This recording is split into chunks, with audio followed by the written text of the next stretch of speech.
afternoon. My name is Dalton and I voted yes on 2 on the ballot for Florida in this November. Now, some people are misinformed in regards to marijuana, but I'm here to clear the air. Marijuana has been in use for thousands of years across many different cultures, and its uses ranged from recreational to medical. In 2730 BCE, a Chinese emperor named Xinnong, this guy right here, who later became the father of Chinese medicine, studied and researched the uses of marijuana medically. Its uses was used to treat malaria to poor memory. Then its use spread across the continent. In 1840, an Irish doctor named William O'Shaughnessy brought marijuana to Great Britain and the United States. It was used as a painkiller. Now, does anybody know how marijuana became illegal in the United States? Well, in the 1900s, when roughly 2% and 5% of the U.S. population was unknowingly addicted to morphine, states started outlawing marijuana to help cut down on morphine addicts being addicted to other drugs. Fast forward about 1936, when a film came out called Reefer Madness, showed teenagers raping, committing suicide, and going mentally insane by just smoking marijuana. From this hysteria, the Reagan administration passed the Controlled Substance Act, which classified marijuana and other illicit drugs, heroin, LSD, as a Schedule I. The administration found that these drugs had a high risk of abuse and no accepted medical use. Now, marijuana has been a growing business. A growing business. Sorry, I messed up the order. Growing business. For instance, like Colorado. Now, 26 states have either legalized marijuana for recreational or medical use. For instance, Florida is going to legalize medical marijuana in this November election.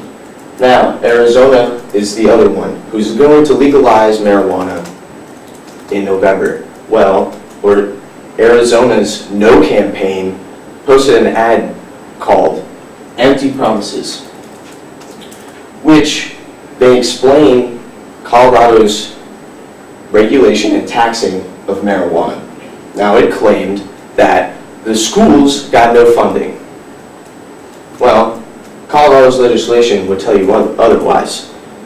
The state got approximately $220.8 million, and which they distributed to many different departments accordingly. For instance, the Department of Education got $133.1 million.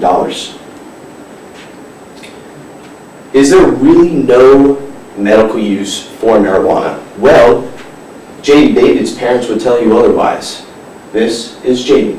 He's a 6-year-old kid who got diagnosed with Dravet syndrome, which is a severe but rare form of childhood epilepsy.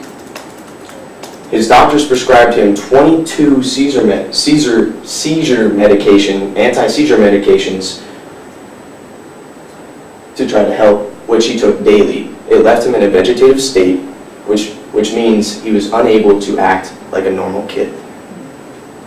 His parents sought out to find a new treatment, which then they gave him a non-psychoactive form of medical marijuana. Jaden, throughout the day, had no seizures, and he was able to act like a normal kid. Now, there's 113 psychoactive properties in marijuana, 2 of which have been proven medically, THC and CBD. Now, I do not condone any illegal behaviors, nor do I condone smoking, because facts and research have been shown that any form of smoking has adverse health effects on your body. But you do not need to smoke marijuana to get these health effects from these 2 cannabinoids. Now, THC, which is the most psychoactive property in marijuana, which you get the euphoria or the high from it, but do you know there's actually real medical use for it? The FDA approved THC-based medications to help treat pain, inflammation, swelling, muscle control problems, mental illness, and eating disorders, and that's just a few. CBD is the least psychoactive property in marijuana. The National Institute of Drug Abuse stated that CBD-based medications help treat pain, inflammation, epileptic seizures just like Jaden, mental illness, and addiction. So could this drug help with the opioid abuse, which is a growing concern in the United States in recent years? As well, the CDC has shown that since 1999 to 2014, there have been no overdoses from marijuana. Now I want to leave you with this one question. Should the DEA still be the ones to continue to classify marijuana or this plant as a Schedule 1? Thank you.